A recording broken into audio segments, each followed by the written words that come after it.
What's up, Planeswalkers? It's your boy K-Dog, back in Brawl here with a Rakdos list, focusing on Menace creatures with Angrath as our commander. Angrath is not really a card I've seen featured in Brawl yet. I haven't really come across it personally.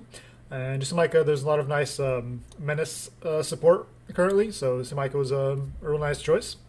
So Angrath was a 4 mana 5 loyalty Planeswalker. We -2 to amass 2. And a static ability is creatures you control have Menace. So overall, Angrath, not really the best card, not really the best commander, but with the Menace support we do have, you only limited to 1, obviously, with Brawl, and there's only so many of creatures that naturally have Menace. But when you give all of your creatures Menace, then all of a sudden those Menace support creatures do really, really well. And Angrath at 4 mana isn't really too expensive, so that's another point in his favor. So it's very aggressive, and of course he amasses 2, so it adds to the board with some more creatures. Amass, of course, is you make a 0/0, and then you add a couple 1/1 tokens to it. Unless, of course, you already have a zombie token out, and then you just put 2 more +1/+1 counters on it. So if you amass 2 once, and then your zombie token is still alive, you amass 2 again. You don't get a second token. You get your 2/2 now becomes basically a 4/4. That's how amass works. All right, so we're playing this very aggressive list, lots of low to the ground type of creatures, and obviously taking advantage of the efficient removal that Rakdos offers. So let's go over the list real quick, and we'll jump into some matches. All right, so we got Dreadmalkin. It's a 1/1 with Menace, and of course we can pay 3 to sack another creature or Planeswalker to put a couple +1/+1 counters on the Dreadmalkin. And so we'll do this if we if we kind of do like an all attack, and our opponent, depending on how our opponent blocks, will sacrifice something else. So maybe something that was going to die anyway. Your opponent blocks with a bigger creature. You sack that creature, and you put a couple counters on this guy. You do this in response to your opponent's with targeted removal on one of your bigger creatures. Now you nullify their removal, and you go your Dreadmalkin. Same thing if Angrath is about to die. That kind of thing. So this is actually a pretty reasonable card. Definitely fits in nicely in just as kind of the standard Menace list, or even the historic ones. So it's a pretty reasonable card overall.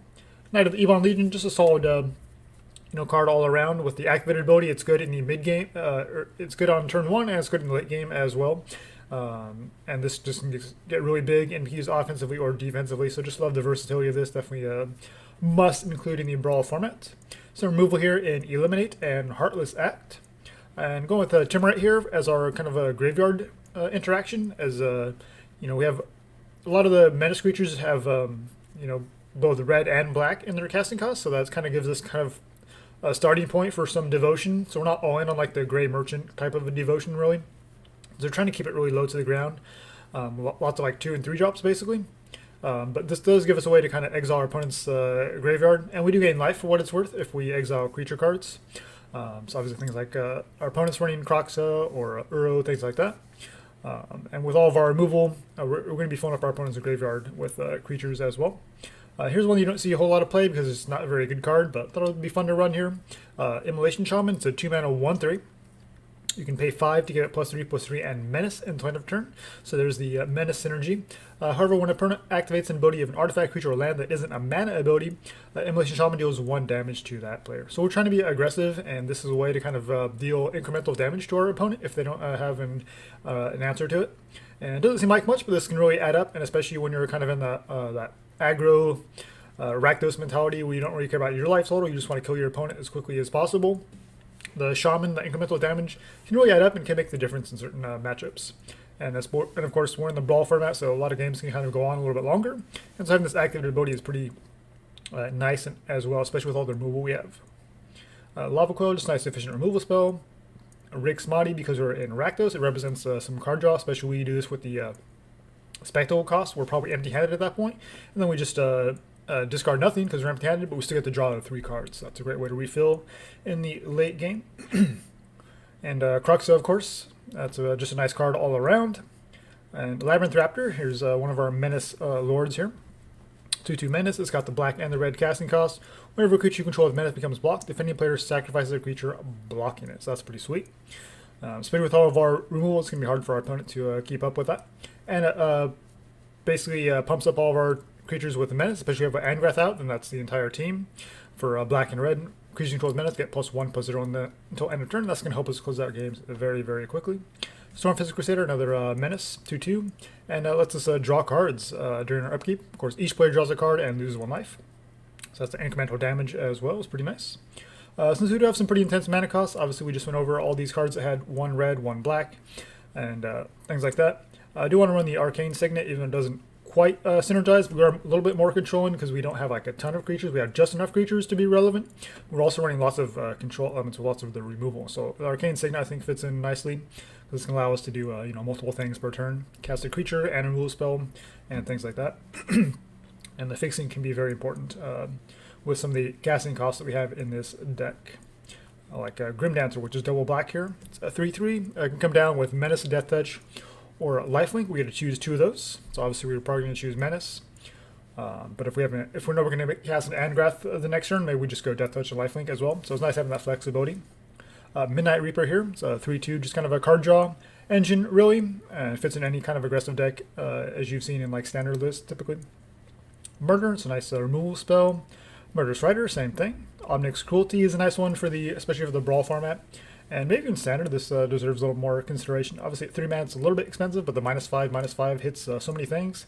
And the exile effect can be pretty important, although maybe not as important as previous standards, but it's still a pretty reasonable removal spell.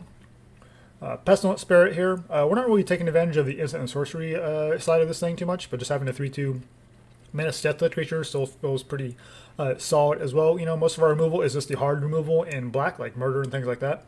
We're not really running like the Shocks and the Blazing Volleys and that kind of package where we can kind of do the cute board wipes because, it's a singleton format. Odds of actually drawing into a Pestilent Spirit are pretty low. And, without that support, then Blazing Volleys and things like that just don't really stack up very well typically. Frillscare Mentor is kind of a fun one. It's not quite good enough, I think, to really crack like the standard or historic Menace list, but it's definitely a fun card here in the Brawl format. It's a 3/2 for 3. When it enters, we're going to put a Menace counter on a non-human creature you control. And then we can pay 3 and tap it to put a +1/+1 counter on each creature you control with Menace. So if we're in a little bit of a board stall situation, we've got our Angrath out, we can activate this ability and just continue to grow the entire team because all of our creatures, of course, have Menace thanks to Angrath. And we have so many creatures with Menace as it is, so this is pretty reasonable card. This could be fun in certain situations. Soulseer, just good removal. Same thing here with Bedevil, being able to hit artifacts or planeswalkers as well. Sonorous Howlbonder. Again, this is another card that's just not quite good enough, I think, in the standard environment. But I think in Brawl it has a chance to really shine. It's a 3 mana, of course, 2/2 with Menace, and each creature controlled with Menace can't block except by 3 or more creatures. You're going to come across a variety of matchups. There's lots of go wide kind of token strategies as well. And so the Howlbonder is going to help us out in those situations, especially with all the removal that we have. It's going to make things very difficult for our opponent. We also got Eat to Extinction, just nice flexible removal. Erebos, since we do have just a little bit of a devotion kind of a sub-theme, very, very minor. We have the Tymaret, and now we have Erebos as well, and just so many cards that do have black in their mana cost that Erebos, I think, deserves a slot, especially as a bit of a card draw, and just 5/6 indestructible. We can sack, the Amass token from Angrath to maybe potentially kill something with its activated ability here at the bottom. We can pay 1 in black, sack another creature. Target creature is -2/-1 until end of turn. So that can be relevant in certain situations. Obviously, the -1 isn't really great in our Brawl format because your opponent's probably not going to be running too many creatures that's going to hit. But especially as like a combat trick, it could be relevant. But I mostly sit here for the card draw engine, being able to pay 2 life to draw a card whenever a creature dies. A creature we control, to be clear. And obviously we have just enough black that I think we can get the 5 devotion here without too much effort. Especially with things like Nightmare Shepherd. It's 4/4 flying for 4, just a good value engine. Price of Fame, I think, is a must also in the Brawl format. It's, being able to hit legendary creatures for just 2 mana, or any creature at 4 mana is pretty great, and Surveilling too, and just having that little bit of card selection is nice. Rankle, of course, allows us to be aggressive, and we can force our opponent to discard a card. We can hit them for a loss of life while drawing a card at the same time, and making your opponent sack a creature can be relevant in certain situations if they're a Brawl deck that's pretty light on creatures, and that could be nice to have that option. And Ferocious Tigorilla. Doesn't really see much play out of Limited, of course, because it's pretty mediocre at best. It's 4 mana, 4/3. Enters battlefield with sorts of Trample or Menace counter on it. So typically we're going to choose Menace. But again, if we know we're going to have an Angrath out and that's going to be safe to keep around, might just go for the Trample one as well, especially if our opponents are like maybe running a bunch of tokens. And that 4 power can be relevant to trample over their 1/1 tokens and things like that. But otherwise, the Cat Ape is a pretty solid creature. Tectonic Giant is another kind of a value play for us.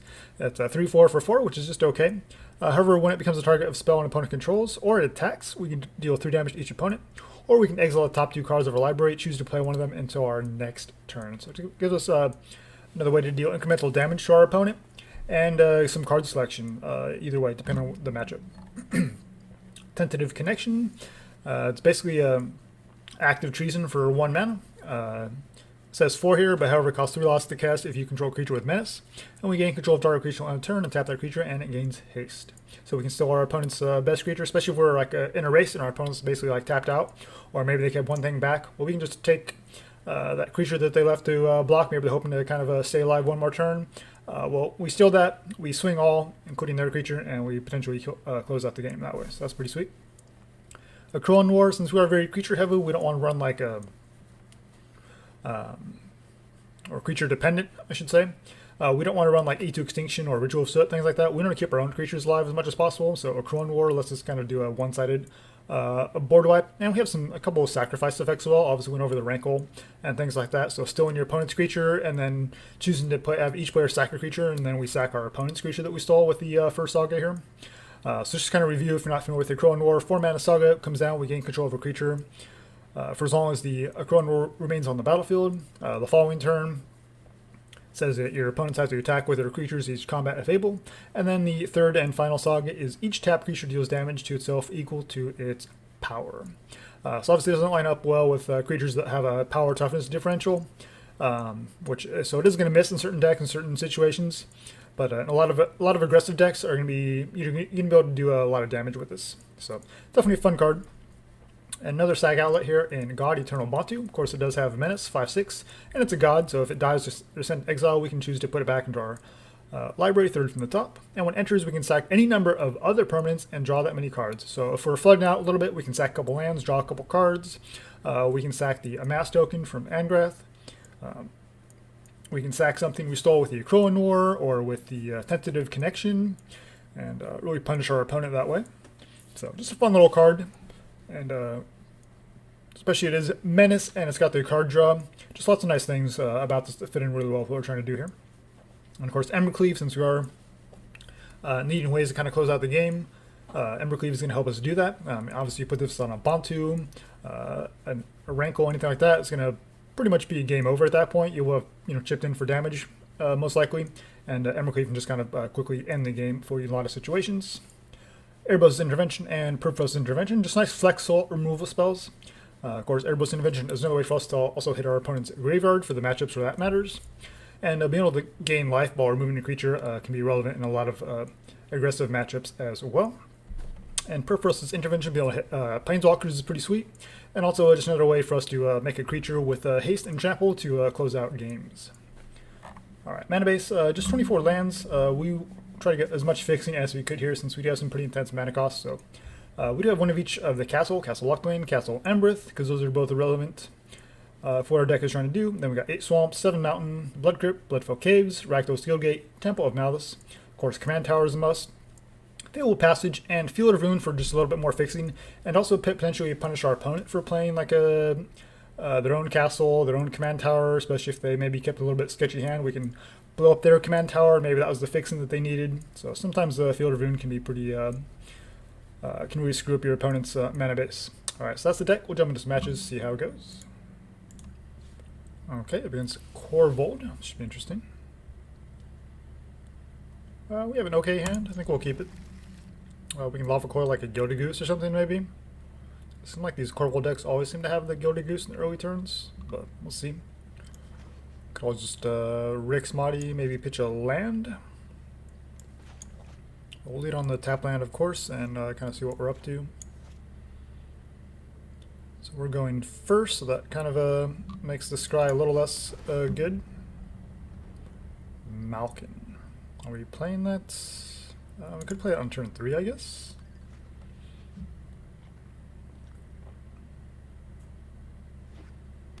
Okay, just tap land for the opponents.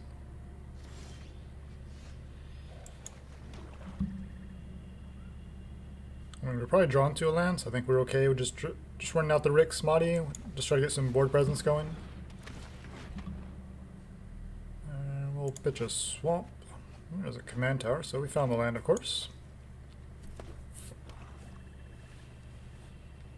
So next turn we have Lava Coil plus Malkin open. I'm assuming they have something to play. Obviously we can't Lava Coil a Paradise Druid. Okay, it's not a very good creature, but it's something. Do we care about that? I think we just keep them off of sacrificing anything, so we'll just keep the board clear. Obviously having the Crowan War potentially next turn is pretty good. Rankle, we have lots of options next turn. We have 3 options. We can Angrath, Rankle, or a Crowan War. If they Paradise Druid now, we can just Rankle and sack our Dreadmalkin. Of course, that'll be after combat, so we'll still get through for damage. Okay, they have some removal of their own, so I think we just go Rankle here. Do we want to do anything? They have lots of cards in hand. Arcane Signet is nice, but I think we just want to be aggro here. And I think we'll actually choose the card draw. They have lots of cards in hand anyway, so I'm not too worried about giving them extra cards here. Because these decks typically, I imagine a lot of these decks tend to play maybe one spell per turn in the early going, so I don't think that's going to hurt us too much. Witch's Oven is pretty obnoxious, of course, but there's only one oven, there's only one cat in their entire list, so if we can avoid that, that'll help us out quite a bit. Looking at our Rankle, so they have some removal. It sucks. Alright, we have Tymaret. So we'll play the land. Angrath is amazing. It does allow us to make a 2/2, which is okay. Decent chance they Corvold next turn, which we can Crowan War. Let's just go the Arcane Signet and Tymaret, I think. And swing for 1. And next turn we can Crowan War, plus have mana open to activate Tymaret to exile something. They don't have anything in their yard. Okay, Nightmare Shepherd's pretty good. Tentative Connection, that works. Yeah, we'll steal that.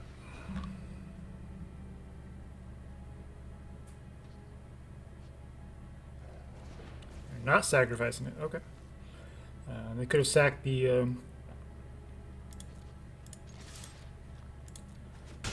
Nightmare Shepherd in response, but in that case, we will absolutely do that.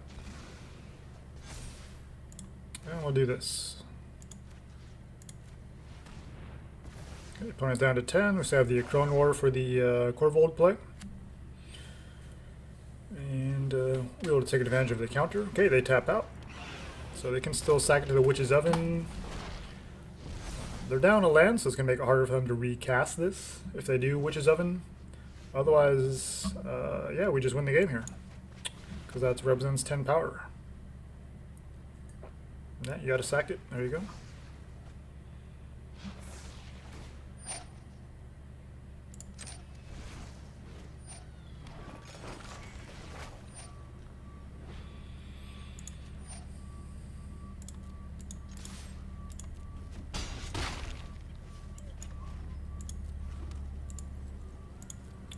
Nothing worth exiling. Come down to 5. They need something good here.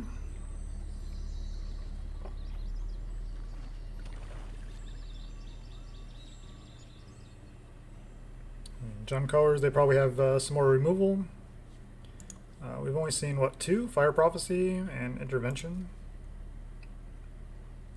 It's pretty reasonable removal spells for what they're trying to do. I like it.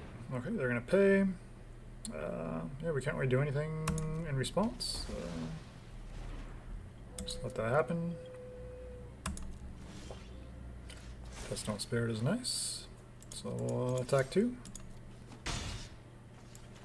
And yeah, we can Angrath plus Pestilent Spirit. I think we just want to go all in here and hope dodge a board wipe.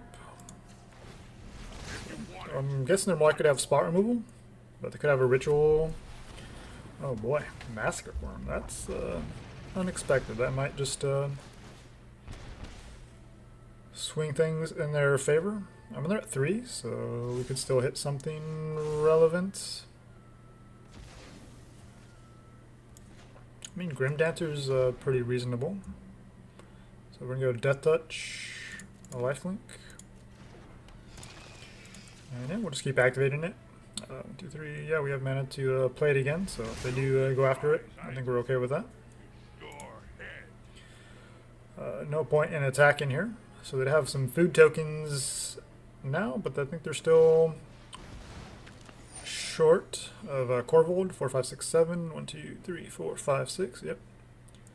The reason why Korvold is a little medium because if your opponent does have removal for it and you've sacrificed land, which is a reasonable target to sacrifice when it enters the battlefield or attacks, then it makes it that much harder to recast. But I mean, if everything goes your way, then yeah, Korvold's perfectly fine. But everything has to really line up well. Obviously, Massacre Worm was pretty clutch right there. But we have Menace, and they're down to 6. They could crack another food token, go up to 9. And they have 2 mana open, so they could potentially still have a 2 mana removal spell. And they could always block and sack the sack a permanent. Well, they should have done that first. They would have grown that.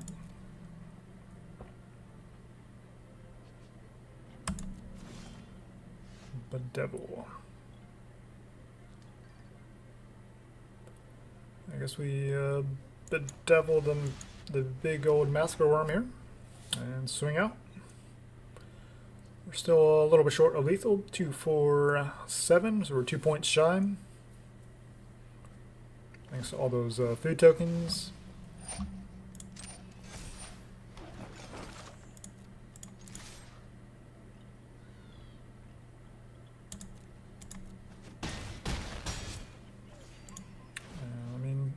No reason not to do this now. I mean, they know we have nothing in hand, so we'll go ahead and exile that, gain some more life. Make sure they don't have any way to get it back. Certainly feasible. They could have some reanimation spells since they're doing all the sacrificing. So now they have to have something good here. They can kill our Angrath, but then they leave themselves open to a counterattack. And they still can't cast Korvold now since they're missing lands. So we're in a decent spot, but obviously Jund has a ton of removal, and now we need to draw into some removal ourselves.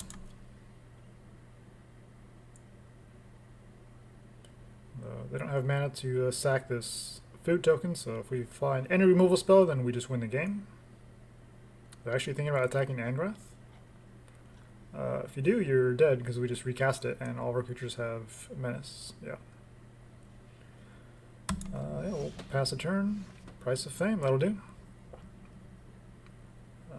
So it's showing 2 because we have a legendary, which we could technically target, but obviously we're not going to do that. We're going to just hit this.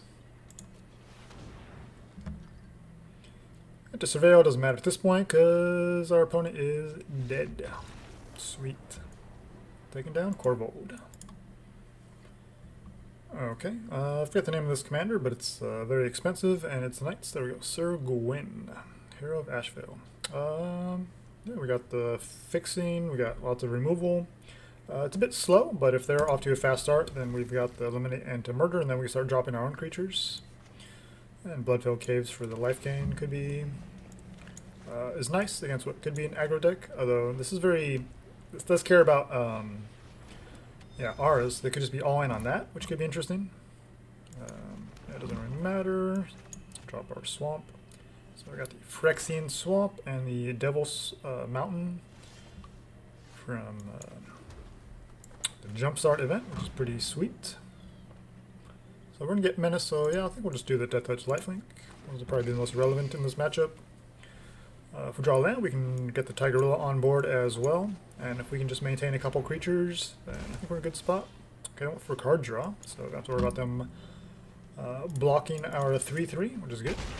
So hit for 3, gain some life. And we will choose Trample. So we could just Angrath and just use the Menace to bypass the Foulmire Knight, if that's the only play. Otherwise, of course, we have Eliminate or Murder at our disposal. We also have xab-kXrf-VoS as well to attack all. Ooh, Conclave Tribunal on the Tigorilla, the 4-3. Okay. Yeah, I'm not too worried about this Foulmire Knight. I think it's just they've already drawn the card, and now just down basically as a blocker while they're getting set up for their Sir Gwyn, I think. So yeah, we'll just attack 3, and we'll play the Angrath and a Mass. If they want to swing at Angrath, I think that's fine.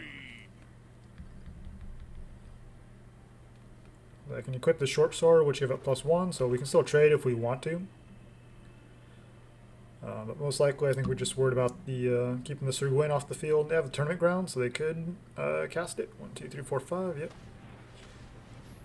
They are manually tapping mana, so looks like they have something else in mind.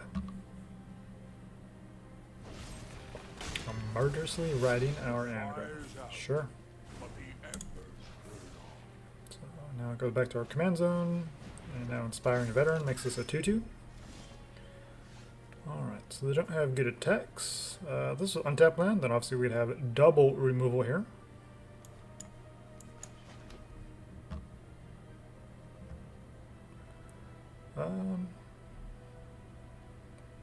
I don't think they block with the Veteran here, so let's swing all. We also have xab-kXrf-VoS as well. That could be decent. Obviously the first strike will kill the Foulmire. Yeah, let's just do that. Okay, so first strike killed the Death Touch, so that won't matter. Trample through. So put him down to 7, and we've got this life gain here as well. So we're all the way up to 40, so that gives us a ton of breathing room, and we got lots of removal in hand, so they can kill our Grimdancer now, but they lose their Night Lord. So that's not terrible for us, and we have removal as well, but of course if we kill their Cavalier, then they just get a Knight back. Okay, so we can just Angrath here, swing 2, but the Cavalier represents life gain. So I think we want to deal with that. It's out of Soulseer range, actually, thanks to the short sword, so that's a little bit annoying. This is a 5-5, so we can kill that, although they have mana to cast it and equip it. But we can just hit it with Price of Fame, so I think we just murder, let them get one of their creatures back. We can eliminate that. They do have the Murderous Rider as well. Let's see if we can equip. Actually, we'll just do that. We'll just equip and swing. So if you want to block, that's fine. We'll first strike, kill your Knight, trample through, hit you a double strike. We'll lose nothing, you're down to 2.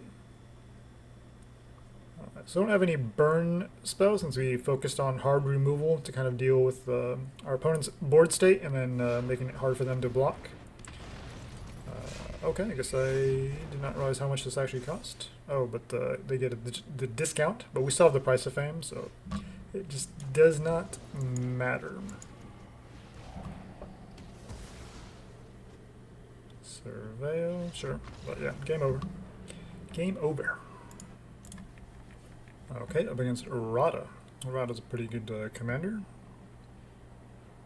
We have lots of removal, so yeah, I think we'll keep this. Definitely have a chance here. Obviously lead with the Bloodfell. And then we got Heartless Act.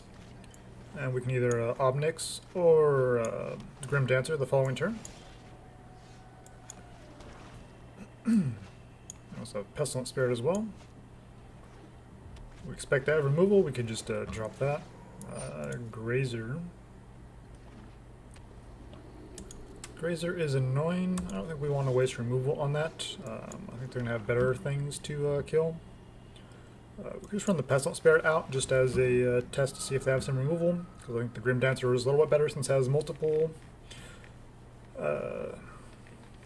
options here. Yep. Figured they'd have like a lightning strike or not lightning strike, but scorching dragonfire or anything like that. That's fine. So we'll just go and drop out our cat ape here. And next turn we have 5 mana open, so we can have double removal. Giant is tempting, but we will just attack and trample through. Oh, I chose Menace. I thought I chose Trample. Grimdancer, and just hold up Heartless Act. So Death Touch, or Lifelink.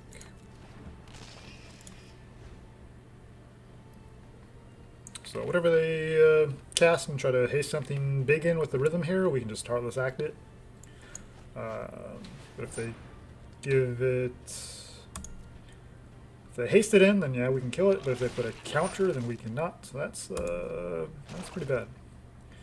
We cannot hit that with the Heartless Act. So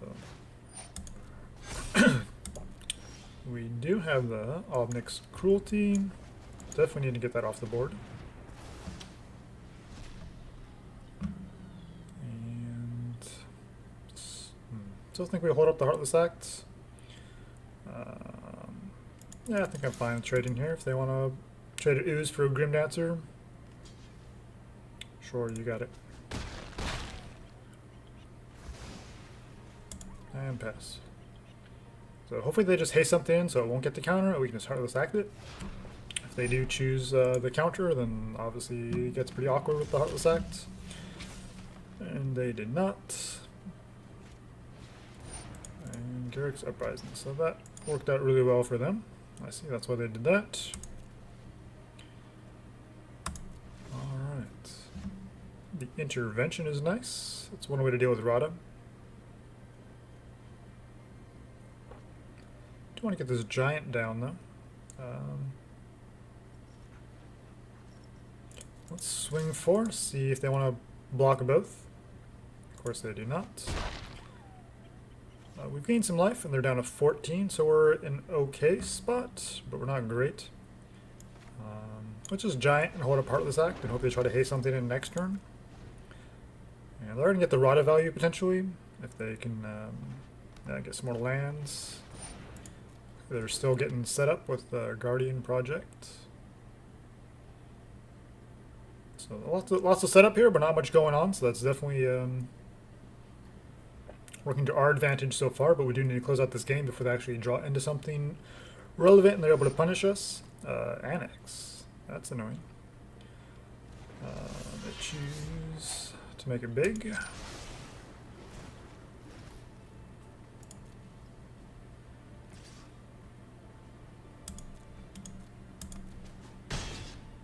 So we're not looking too good here.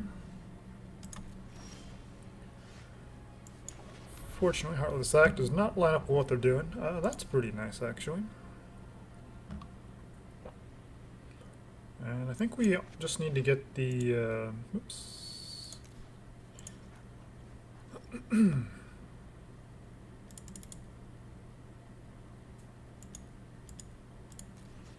The Rada off the board. We'll get a bunch of 1/1s. A couple 1/1s that can... that can't block.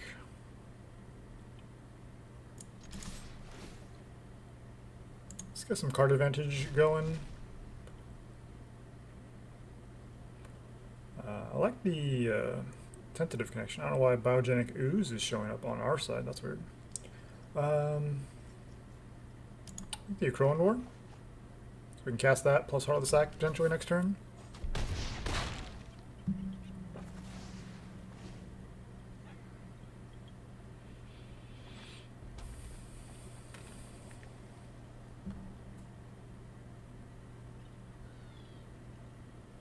So we're chipping away at their life total, but still doesn't feel good with how well they've developed their board state, and they have lots of good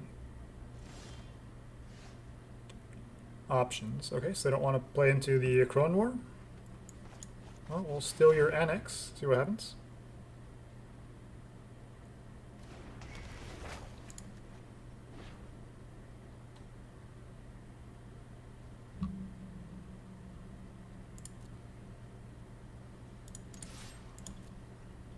can't block it because the 1/1 can't block. Yeah, you should probably read your cards here. You're reading the token like it's going to save you. Nope. Reading the rhythm doesn't do it either. Yeesh. We'll put it there. Don't want to make Annex any better. It actually looks really, really good on our side. Okay, Grumgully. Fortunately, this Heartless Act is already cancelled because we've actually been the aggressor, so now they're obviously choosing counters on everything. They just went super wide. So Clone War is going to blow them out though next turn, which is interesting. It's not going to kill the 2/4, but these 4/4s are both going to die. But they're getting a lot of value here.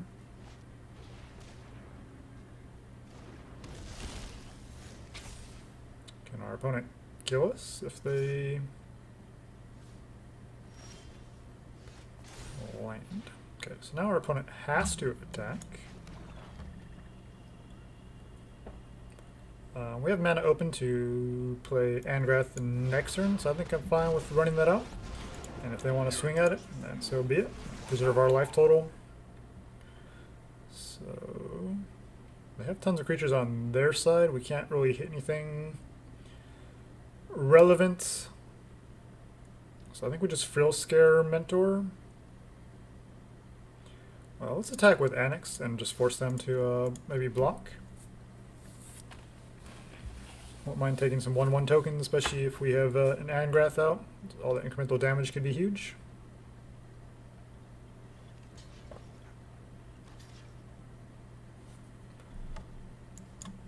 Yeah, we'll get rid of the ooze. Not quite sure why they chose the ooze to get rid of. That represents life gain. And they're running pretty low. So we get the Annex off the board, which is the nice thing about the Clone Wars. You can just do things like that. And we get a couple 1/1s out of it with Menace. A Howlbonder. They have Trample on the Pelt Collector. Oh no, the Uprising gives everything Trample. Alright, so they can deal 9, 10, 12. They can deal 12 damage here. So I'm not worried about that.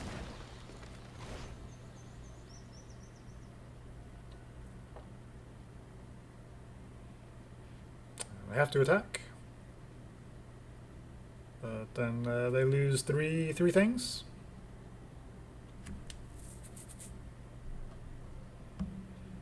So again, not really anything relevant to. Oof. Okay, that's pretty brutal. That definitely changes things. That was exactly what they needed there. So now they get rid of the Clone War, which we can do nothing about. We were kind of counting on that to wipe out their board state. So they're getting paid off for this kind of a greedy list here with Uprising, Rhythm, Guardian Project, and Great Henge. So they still attack all in at my face. Do they have some way to...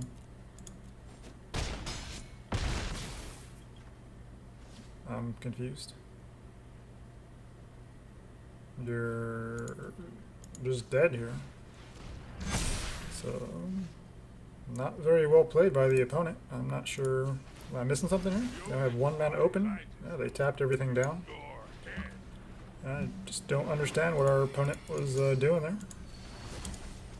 Like they definitely were in a position to kind of wait it out. They had good blocks, so we couldn't attack in, and they had quite the huge board state, so we couldn't. We had to be patient on our side to attack in. I mean, 8/8s, 4/4s. I mean, you got rid of the Clone War, so now they don't have to attack anymore. Howlbonder kind of negates blocking because you can just force damage through. It does protect our creatures because obviously they're doing damage to us instead of the creatures with Howlbonder's ability, because you're assigning damage as though it weren't blocked. And then the Uprising gives everything trample, which is pretty sweet.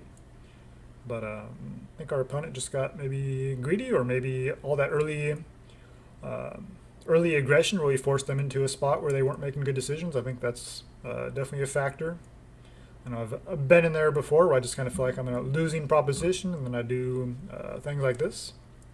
So I'm not really sure what exactly they were thinking there. Maybe at least keep a couple things back. Obviously, this can't block anyway. So I guess it was just kind of a suicide move. I think you just keep everything back, and you know, 5, 4, 5. You can definitely block some of those, especially with your 8/8. Although I guess with our Menace, we probably would have eventually taken over the board. But with this much card advantage and the Great Henge, Guardian Project, and Uprising, and the Rhythm of the Wild, I'm pretty sure they could have grinded us out and outvalued there. But maybe I'm looking at this wrong. Maybe I'm overthinking things. But I mean, if you're gonna get all these things online, then you want to take advantage of them and get as much card advantage as you can. And once you are set up, then kind of swing in, especially with a Howlbonder out. I mean, we were in top deck mode, and the Heartless Act was just a total non-factor thanks to Rhythm of the Wild, and then they got the Grumgully as well, which completely negated it.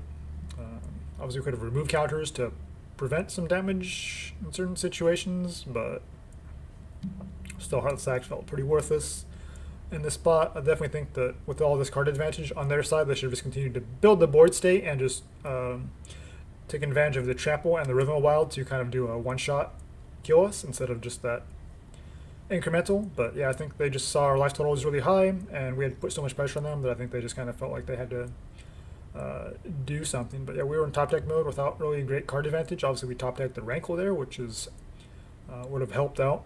But yeah, Rod is a good deck, and we took him down. So that's and we had fun doing so. So that's all that matters at the end. So. Obviously, there's some room to play with a couple of these cards. We'll kind of look at the list one more time here. Sweet. What we got here? All right. Obviously, Tymaret is nice for the graveyard interaction. I think you need just a little bit here in the Brawl format, just having being able to answer a variety of decks. We do have the Intervention as well, the Erebos Intervention. So we have a couple ways to kind of interact with our opponent's graveyard, which is nice, but you can still try to turn this into something else. Because I don't think, it doesn't seem like the graveyard interaction has been super important as it is in, like, say, the Commander format, where you have to have that kind of stuff. Immolation Shaman does have the Menace activated ability here. Fortunately, it did not show up, so I mean, you actually get to see it in action. But obviously, with Brawl, there's plenty of things that you can be able to ping your opponent on with activated abilities. You know, people can be playing, you know, their own arcane. Actually, no, because it's taps for mana, so that doesn't count. But there's plenty of artifacts that you know, obviously do things. We have, you know, Tymaret has its own activated ability. Immolation Shaman, of course, has its own activated ability. There's the non-basic lands that you know, let you draw cards, scry, things like that. So I think it's a fun little card. Just something we see a whole lot of play, so I wanted to include it, and it does have the potential to give itself Menace, which is kind of thematic. But you can definitely take this out for a different creature. And outside of that, I feel like everything fits in very nicely. Since there's only so much Menace creatures that we have access to, that I think just taking advantage of all the efficient removal spells in Rakdos kind of works out to our advantage. And we have the nice balance there. And even though we're light on creatures, you know, we do have the Angrath that can make creatures as well. And all those matchups there, we were able to draw into a nice mix of creatures and removal spells. So it seems like it works out pretty well, even in playtesting. I didn't really have too many issues, even though I think we're at 20 creatures total, which is a little bit on the lighter side, but it's just enough, I think. You definitely don't want to go any lower than that. So if you do take something out, make sure you probably want to put something in that has a similar effect. You know, creature for creature, things like that. And yeah, the Crowan War would have been pretty backbreaking against the Rada matchup, but of course they had their removal spell to get rid of it, but then they attacked it anyway, so I don't know what's up with that. Embercleave was nice, helped us close out that game against the Knight deck, which is pretty sweet. Didn't get to see Bontu, but it definitely still feels like this belongs in here and could be really, really good. Price of Fame, we saw that put in some work. Definitely love this card in the Brawl. Do not forget about this card. And other than that, yeah, everything feels pretty solid. So you can there's always room to tweak a singleton format to your liking. But this list has run pretty well for me. So thanks for watching, guys, and until next time, make sure you jank with purpose.